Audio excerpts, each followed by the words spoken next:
jiwa raga. Assalamualaikum warahmatullahi wabarakatuh. Yang saya hormati Bapak Kubro selaku fasilitator, yang saya hormati Bapak Misransa selaku pengajar praktek.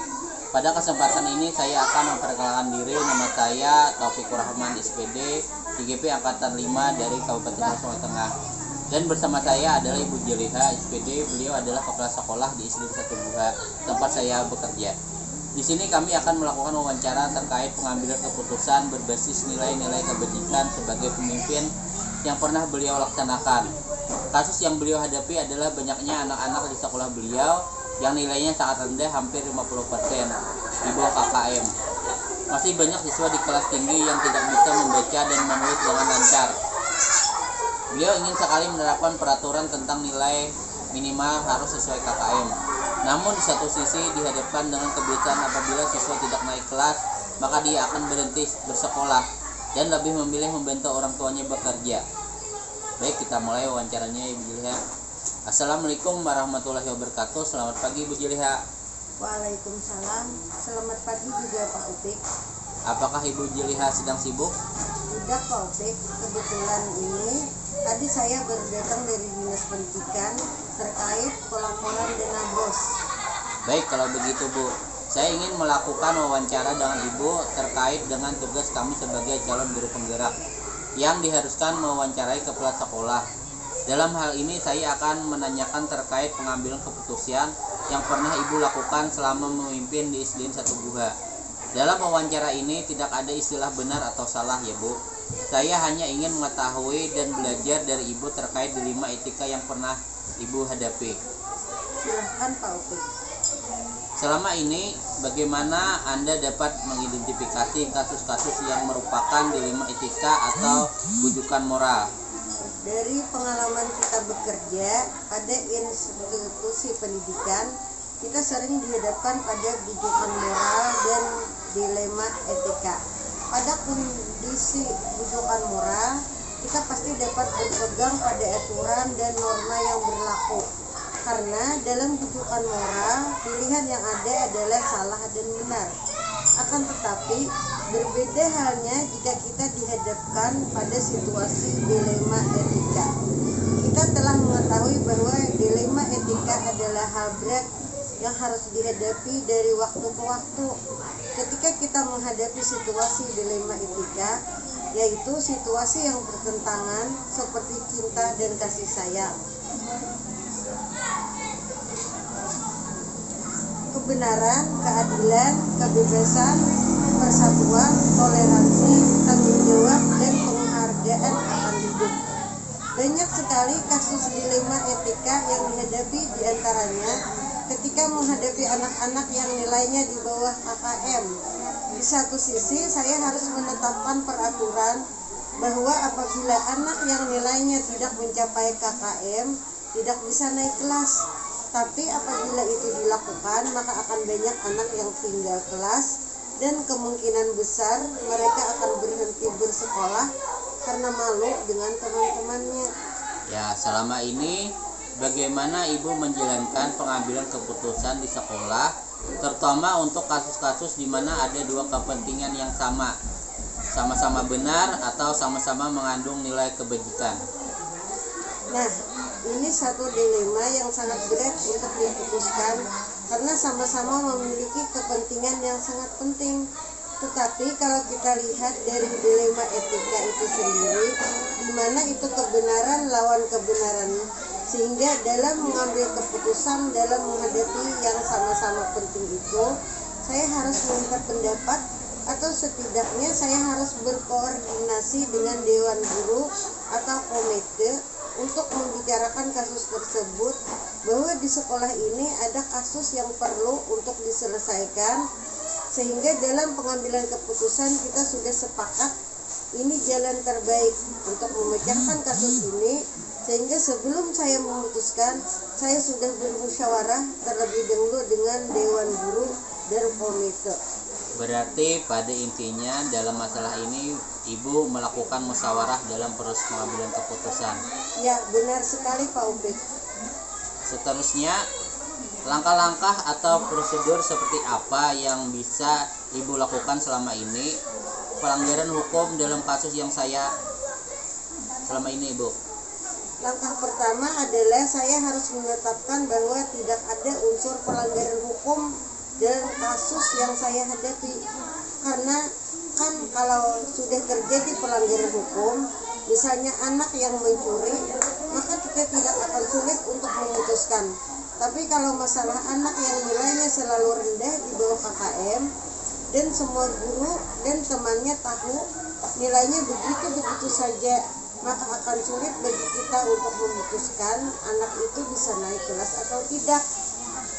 Selama ini kan sekolah kami menetapkan peraturan, jika di kelas tinggi anak masih belum bisa membaca dan menulis dengan baik, tidak akan naik kelas.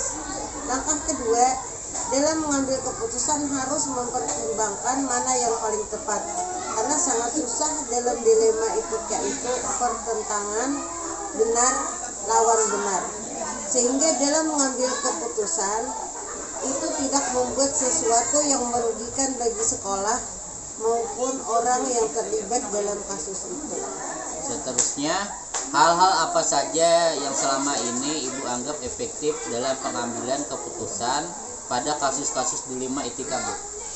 Langkah efektif yang saya lakukan dalam mengambil keputusan ini terkhusus misalkan dalam kasus yang dihadapi di antara siswa, yaitu banyaknya anak yang nilainya hanya sepersekian dari KKM. Yang ditetapkan adalah saya adakan pendekatan secara individu. Kita panggil anak yang bersangkutan untuk ditanya mengapa nilainya tidak pernah mencapai KKM.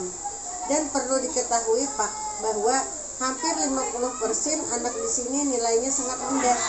Bahkan kita sendiri agak malu untuk melihatnya, apalagi jika diketahui oleh pihak sekolah lain.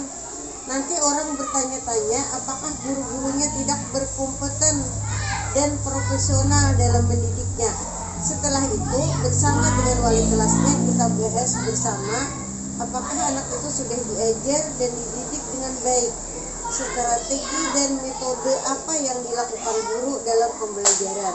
Setelah saya berkomunikasikan dengan para guru, kemudian baru orang tua siswa bagaimana menyelesaikan kasus anak tersebut, karena ini adalah sesuatu yang bisa mewujudkan keinginan atau kemajuan dari anak tersebut.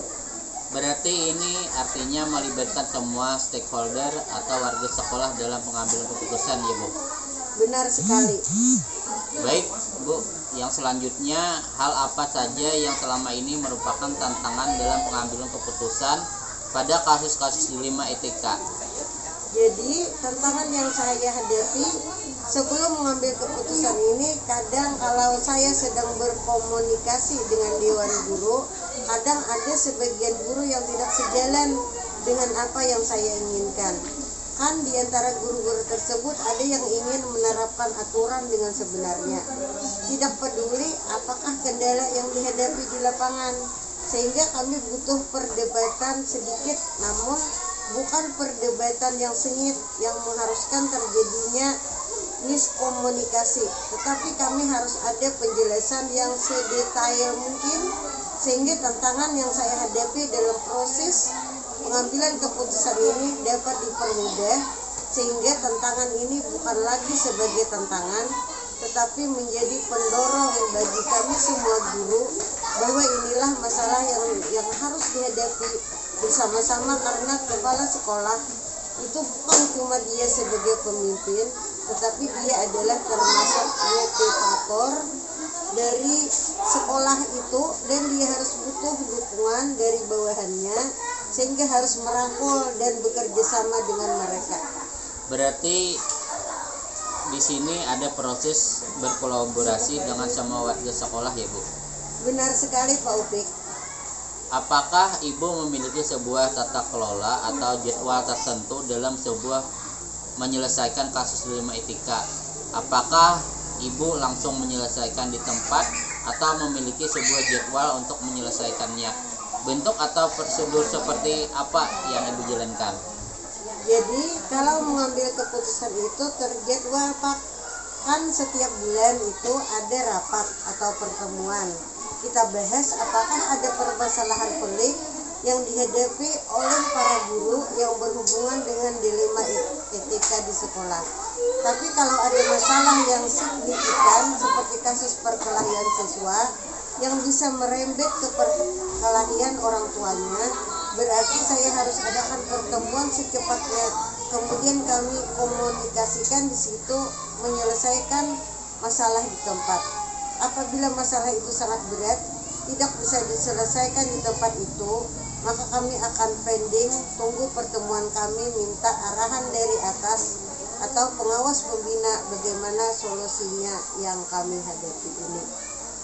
Jadi intinya Bu ya, kasus ringan bisa diselesaikan di tempat, namun jika kasusnya berat maka menunggu arahan dari pihak pengawas Bu ya.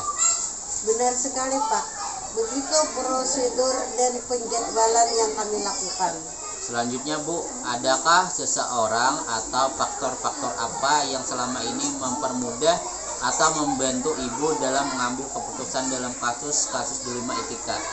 Kalau selama ini Pak, kalau dalam rapat-rapat, kalau kasus ringan yang membantu saya di sini adalah guru-guru di sini. Kita ambil kebijakan yang tentunya tidak menyalahi aturan dan bisa dipertanggungjawabkan secara moral. Tapi kalau memang itu agak memberatkan, kadang kami minta bantuan pihak orang tua atau komite. Tapi kalau memang itu sangat berat menurut kami, tidak bisa kami atasi, maka kami melibatkan pihak atasan seperti pengawas pembina yang membantu kami dalam mengambil keputusan tersebut. Baik Bu, sebelum kita tutup wawancara ini, masih ada pertanyaan terakhir nih. Dari semua hal yang telah disampaikan, pembelajaran apa yang dapat Ibu petik dari pengalaman Ibu mengambil keputusan dilema etika tadi? Alhamdulillah ya Pak. Jadi ini termasuk suatu langkah baru karena ada wawancara yang dilakukan ini lebih meningkatkan wawasan kita semua tentang proses pengambilan keputusan yang melibatkan dilema etika, di mana kita menghadapi kebenaran yang harus dihadapkan dengan kebenaran. Dari situ kami harus mengambil keputusan yang memberikan manfaat lebih banyak daripada kerugiannya. Dan tentunya keputusan yang diambil adalah keputusan berdasarkan hasil musyawarah, mengandung nilai-nilai kebajikan, dapat dipertanggungjawabkan, dan yang terpenting adalah berpihak pada siswa Pak. Jadi pada intinya dalam menghadapi kasus dilema etika, keberpihakan pada siswa adalah hal yang utama ya Bu. Alhamdulillah banyak sekali ilmu dan wawasan yang saya peroleh dari wawancara ini. Terima kasih atas waktu yang Ibu berikan. Sama-sama Pak Upik. Demikian tadi kegiatan wawancara pada hari ini. Akhirnya saya sudahi dengan ucapan wassalamualaikum warahmatullahi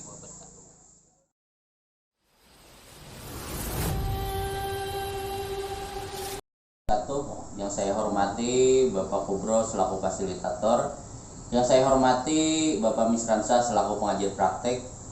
Pada kesempatan hari ini saya akan memperkenalkan diri. Nama saya Taufik Rahman SPD, IGP Angkatan 5 Kabupaten Hulu Sungai Tengah, dan beliau Bapak Mursalin Rusadi SPD selaku Kepala Sekolah di SDN 3 Sungai Buloh. Di sini kami akan melaksanakan wawancara terkait pengambilan keputusan dengan kasus permasalahan anak yang nakal luar biasa, dan beliau mengambil tahapan-tahapan yang membuat anak tersebut menjadi lebih baik pada saat di sekolah dan anak tersebut bisa berprestasi di jenjang SMP. Kita mulai Pak Mursalin. Ya. Assalamualaikum warahmatullahi wabarakatuh. Selamat pagi Pak Mursalin. Waalaikumsalam warahmatullahi wabarakatuh. Selamat pagi juga Bapak Taufik. Apakah Pak Mursalin sedang sibuk? Tidak, kebetulan lagi istirahat sehabis membuat laporan di sekolah saya. Baik, kalau begitu di sini saya akan melakukan wawancara dan akan memberikan beberapa pertanyaan kepada Bapak. Selama ini bagaimana Bapak mengidentifikasi kasus-kasus yang merupakan dilema etika atau pelanggaran dalam sekolah? Dalam menangani kasus saya selaku kepala sekolah, saya tidak hanya diam dan duduk di ruangan saja. Saya biasanya berjalan-jalan melihat kegiatan anak dalam kesehariannya di sekolah. Di sana saya lihat perilaku anak yang temperamental atau istilahnya anak yang nakal. Bisa ada laporan terhadap anak tersebut. Kalau masalahnya tidak begitu berat, biasanya saya selesaikan langsung terhadap anak dengan memberikan teguran dan nasihat. Dan apabila anak tersebut sedang tidak nakal lagi, maka anak tersebut akan saya dekati dan saya arahkan ke arah yang baik. Mungkin seperti itu Bapak Afif. Jadi Bapak Mursalin melakukan observasi secara langsung ya Pak, dan menanggapi laporan langsung dari anak, kasusnya tadi terkait dengan kenakalan anak. Selanjutnya bagaimana Bapak mengambil keputusan di sekolah, terutama mengandung dilema benar atau sama mengandung kebajikan? Kalau biasanya anak yang nakalnya sudah berlebihan, biasa saya panggil dan saya dudukkan di kantor. Biasanya saya beri nasihat terlebih dahulu dan didampingi oleh wali kelasnya. Yang lebih paham kan biasanya wali kelasnya. Nah, jadi saya hubungi dulu wali kelasnya untuk lebih mendalami kasus anak tersebut. Ya, terima kasih. Pertanyaan berikutnya ya Pak, hal-hal apa saja yang selama ini Bapak anggap efektif dalam mengambil keputusan pada kasus-kasus dilema? Dalam mengambil keputusan final itu, anak dalam hal nakalnya sudah sangat berlebihan. Di sini pernah kejadian anak yang bergelantungan di depan kelas. Nah, itu didorong hingga jatuh sampai kakinya patah. Itu pernah kejadian di sini. Itu saya pertemukan orang tua anak tersebut terhadap orang tua anak yang nakal tadi. Langsung saya sampaikan, Bu, anak ibu ini sudah beberapa kali membuat keonaran di sekolah ini. Nah, saya selaku kepala sekolah merasa kewalahan dengan kelakuan anak ibu. Nah, mungkin anak ibu ingin bersekolah di tempat lain, mencoba di sana bagaimana keadaannya. Saya bersedia membuat surat pindah terhadap anak ibu. Kalau anak ibu tetap ingin bersekolah di sini, ibu selaku orang tua anak ini bersedia dan berjanji membimbing anak ibu di rumah. Jadi kita sama-sama membimbing. Lambat laun anak tersebut sudah bersekolah di SMP dan anak tersebut sudah berubah kelakuannya dan menjadi anak yang baik. Jadi tahapannya tadi memanggil anak tersebut ke ruang kantor, dan apabila sudah sangat keterlaluan bisa memanggil orang tua siswa tersebut. Di sini Bapak selaku kepala sekolah mengalami dilema ya Pak, dalam mengambil keputusan antara mempertahankan anak dan menyerahkan anak tersebut kepada orang tua. Apabila anak tersebut sudah sangat keterlaluan, sekolah sudah maksimal tetapi anaknya masih nakal, dan keputusan yang diambil anak tersebut tetap sekolah di sini dengan perjanjian perubahan perilaku ke arah yang baik dengan dibantu oleh orang tua siswa tersebut, dan akhirnya anak tersebut berubah jadi lebih baik, terbukti di jenjang SMP sudah jadi anak yang baik. Pertanyaan berikutnya, apakah ada seseorang atau faktor-faktor yang membuat Bapak dalam mengambil keputusan tersebut, khususnya dalam kasus dilema etika ini Pak? Tentu saja ada. Nah, biasanya saya dibantu oleh wali kelas. Nah, karena wali kelaslah yang lebih mengetahui karakteristik perilaku anak. Ya, terima kasih.